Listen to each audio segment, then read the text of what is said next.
Hello students, हम लोग start कर रहे हैं क्लास 9 का चैप्टर नंबर 6 जो कि है डेमोक्रेसी। तो देखो, डेमोक्रेसी हम लोग स्टार्ट कर रहे हैं क्योंकि चैप्टर काफ़ी इंपॉर्टेंट है डेमोक्रेसी। देखो, रिकॉल से स्टार्ट कर ले। देखो, पिछले क्लासेस में हमने पढ़ा हुआ है डेमोक्रेसी के बारे में। देखिए, 7 क्लास में पढ़ा हुआ है कि डेमोक्रेसी एक फॉर्म ऑफ गवर्नमेंट है जहाँ पे सोर्स ऑफ पावर अथॉरिटी होता है उस सिटीजन उस कंट्री के नागरिक के पास। और वो जो सिटीजन होते हैं वो क्या करते हैं, अपने रिप्रेजेंटेटिव को चुनते हैं with free and fair election. तो ये आपको डेफिनेशन याद रखना है कि डेमोक्रेसी एक ऐसा फॉर्म ऑफ गवर्नमेंट है जिसमें सोर्स ऑफ पावर और अथॉरिटी लोगों के पास होता है और वो लोग अपने रिप्रेजेंटेटिव को चुनते हैं थ्रू इलेक्शन। डेमोक्रेसी जो है कुछ सिद्धांतों पे, प्रिंसिपल्स पे जो है बना हुआ है, और वो प्रिंसिपल है freedom, equality, justice, right and duties. ये सारी चीज़ें इंश्योर करती है कि जो सिटीज़न, जो नागरिक है, उनके पास वोट देने का अधिकार हो, अपने ओपिनियंस को रखने का अधिकार हो, और डिसीजन मेकिंग जो प्रोसेस है उसमें क्या करें, पार्टिसिपेट करें कि देश के लिए जो भी फैसले लेने हैं उनमें लोग क्या करें, भाग ले।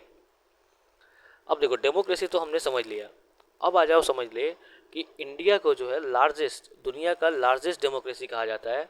इंडिया के अंदर जो है 140 करोड़ पॉपुलेशन है लगभग, जिसमें से लगभग 96.8 करोड़ जो है वोटर्स हैं। आगे बताया गया कि इंडिया, जिसको भारत भी कहा जाता है, इंडिया डेट इज़ भारत, ये रिप्रेजेंट करता है दुनिया का सबसे बड़ा पार्टिसिपेटरी डेमोक्रेसी को। इस पार्टिसिपेटरी डेमोक्रेसी के अंदर होता क्या है कि लोग जो है अपनी सरकार को चुनते हैं। कैसे? तो अपने रिप्रेजेंटेटिव को इलेक्ट करके। आगे बताया गया कि जो डेमोक्रेसी है वो सर्व करता है एज बीकॉन ऑफ होप और an example of rest for the world, और example for rest of the world. तो कहने का मतलब है कि हमारा जो डेमोक्रेसी है इंडिया का, वो बाकी दुनिया के लिए एक एग्जाम्पल सेट करता है, ऐसा बोला गया है। या उम्मीद की किरण की तरह जो है हमारा डेमोक्रेसी काम करता है पूरी दुनिया के लिए। हालांकि दुनिया के अंदर जो जितने भी डेमोक्रेसीज है उनके अंदर जो डिफ़िकल्टीज़ है, जो चैलेंजेस आते हैं, इंडिया भी जो है वैसे चैलेंजेस को फेस करता है। उनमें से कुछ चैलेंजेस को जो हम लोग आगे इस चैप्टर में देखेंगे। फिर बोला गया है कि एक डेमोक्रेटिक कंट्री के अंदर जो कॉन्स्टिट्यूशन होता है इसका भी काफ़ी अहम रोल होता है। तो कॉन्स्टिट्यूशन का रोल क्या है कि ये क्या करता है, सेफगार्ड करता है the right of the people of in a democracy. तो एक डेमोक्रेटिक कंट्री के अंदर जो लोगों का, नागरिक का जो राइट से अधिकार है उसको प्रोटेक्ट करने का काम करता है कॉन्स्टिट्यूशन। जैसे कि इंडिया के अंदर जो डेमोक्रेटिक प्रिंसिपल है, वही freedom, equality, right and duties जो हमने ऊपर देखा, ये सारे आते हैं हमारे कॉन्स्टिट्यूशन से।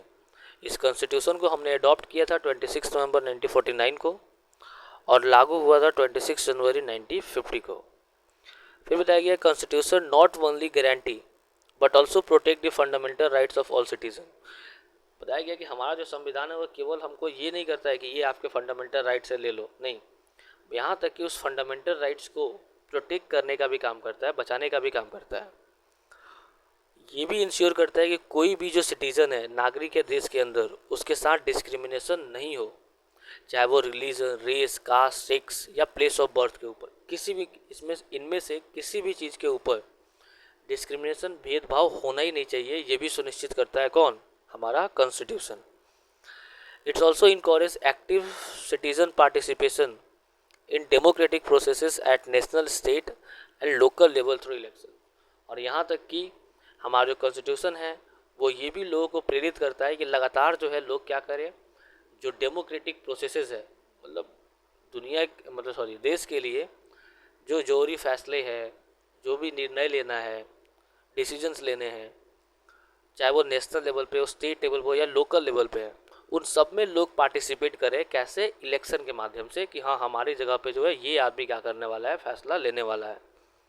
तो इस तरीके से ये बात बताया गया। आगे ये बोला गया, हालांकि ये भी बात समझना जरूरी है कि जो डेमोक्रेटिक इथॉस है इंडिया के अंदर, वो सडनली इमर्ज नहीं हुआ था। डेमोक्रेटिक इथॉस कहने का मतलब क्या है?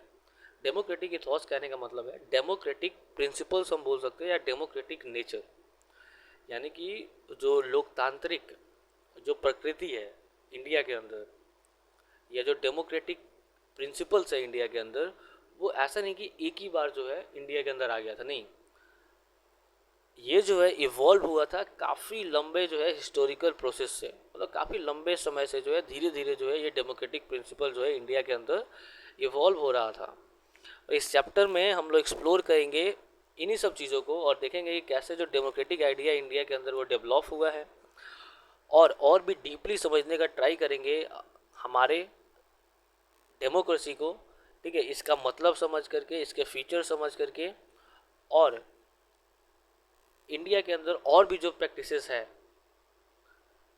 और दुनिया के अंदर जो प्रैक्टिसेस है इसके, उसको समझ करके। तो सिंपल सा आपको समझ में आ जाएगा, बस सिंपल सा समझ लो।